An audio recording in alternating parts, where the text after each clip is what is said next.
हरे कृष्णा। तो अभी हमारे साथ मौजूद है इस ग्रेस कृष्णेश्वर प्रभु। तो अभी हम इनसे जानेंगे कि इनकी क्या राय है श्री राम भगवान को लेकर। हरे कृष्णा प्रभु। हरे कृष्ण।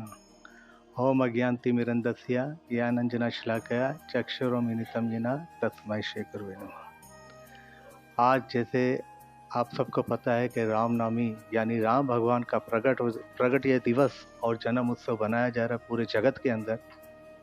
इस कली काल के अंदर जो भेड़ बकरियां या जो हिंसा करने वाले वो भी भगवान का नाम लेते हैं, वो भी तर जाते हैं। तो वो हिंसा करने वाले और पाप करने वालों को भी जब भगवान माफ़ कर सकता है, उन पर दया कर सकता है, तो श्री राम भगवान इस धरती पे प्रकट होते हुए उन महान पुरुषों को जो हमारे आचार्य है, उन लोगों ने इस राम नाम को समझा है, कृष्ण नाम को समझा है, क्योंकि वो बहुत बड़े जोरी है इस नाम के। तो जब हम गुरुओं के द्वारा और आचार्यों के द्वारा राम नाम को जपते हैं, कृष्ण नाम जपते हैं, तब उस नाम का हमें अनुभव होता है। तो इस कली काल के अंदर, इस जगत के अंदर आज जो ये अवसर हम बना रहे हैं, ये त्रेता में बनाया जाता था। कहते हैं कि जब एक जिबिया से हम राम कहते हैं तो समझो कि उस जिबिया पे माता यशोदा आकर श्री राम को पुकारती है।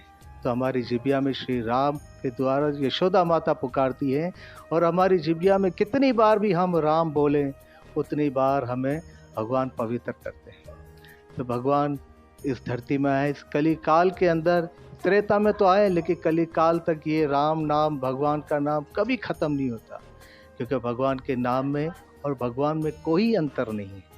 इसलिए हम सब जगत में जितने भी जीव, चाहे कोई भी हो, उसे भगवान नाम को याद करना चाहिए, उसका आश्चर्य लेना चाहिए, क्योंकि राम ही एक ऐसा नाम है जो हमें शांति दिलाता है, आनंद दिलाता है। और आप चाहे कितनी भी पीड़ा में हो, या चाहे आप रात भर काम से थके हुए हो, इस संसार के बोझ को उठा उठा कर थक गए हो, सिर्फ खाली एक बार राम नाम लेते हैं तो उसमें आराम आ जाता है। इसलिए राम का मतलब है आराम। तो राम नाम में ही आराम है। इस जगत में इन जीवों के लिए, अपने जीवों को कल्याण करने के लिए श्री राम भगवान ने धनुष उठाया। इसलिए धनुष उठाया कि जब उनका भक्त मेरे नाम का सिमरण करे या कोई भी सिमरण करे, तो इस धनुष बाण से मैं उनके जीवन में जो पाप करना चाहता है, काम क्रोध लोभ में अहंकार, उस बाण से मैं नष्ट कर सकूं और वो तुरंत ही मेरी प्राप्ति कर सके। तो आप सबको बधाई हो, पूरे जगत को, कि आप श्री रामचंद्र भगवान का अवसर बना रहे हैं। ये धूमधाम से बनाना चाहिए, चाहे आप अपने घर में बनाएं, अपने परिवार में बनाएं, या आप मंदिरों में ज़रूर जाएं, क्योंकि मंदिर में जाने से और खुशियाँ बढ़ती है और शांति प्राप्त होती है और भक्तों का संग सबसे बड़ा मिलता है, क्योंकि भगवान भक्तों के पास होते हैं। क्योंकि इसीलिए तो हनुमान ने दिखा दिया कि मेरे हृदय में भगवान है। तो ये भी हमें बताया कि हमें भगवान हमारे रोम रोम में है, लेकिन बस हमारे में इतनी शक्ति नहीं कि हम उसे प्रकट सके, कर सके। तो हम संतों के बीच, भक्तों के बीच में बैठ के ही राम नाम का जप और राम नाम की महिमा सुन सके। तो आप सबका धन्यवाद।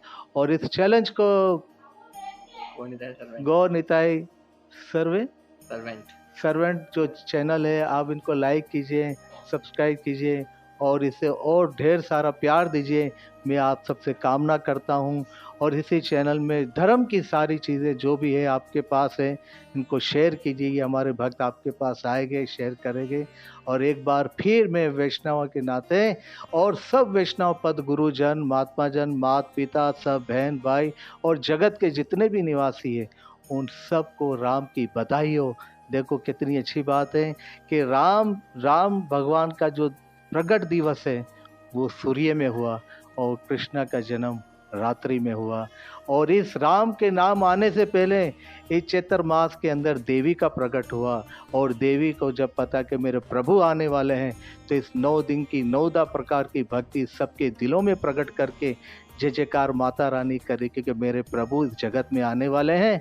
तो आप प्रभु के नाम की महिमा को होड़ बढ़ाएं। तो देखो ये माता रानी और देवियां भी भगवान के नाम को और भगवान के आने की खुशी में लिए पहले वो प्रकट हो गई कि देश से और जगत से, हर घर के और हर जीव के अंदर जो पाप है वो नष्ट करने के लिए देवी माता प्रकट हुई है। क्यों? कि मेरे राम आ रहे हैं। तो आप सबको बधाई हो, बहुत बहुत धन्यवाद। और आप सब अपने घर में मिठाइयाँ बांटे, प्रसाद चढ़ाएं, सबको वेलकम कीजिए कि आज हमारे घर राम आने वाले हैं। जय श्री राम, हरे कृष्णा, जय भक्तिपाद, जय Prabhupada. Thank you so much Prabhu, आपने अपना कीमती समय हमें दिया। हरे कृष्णा।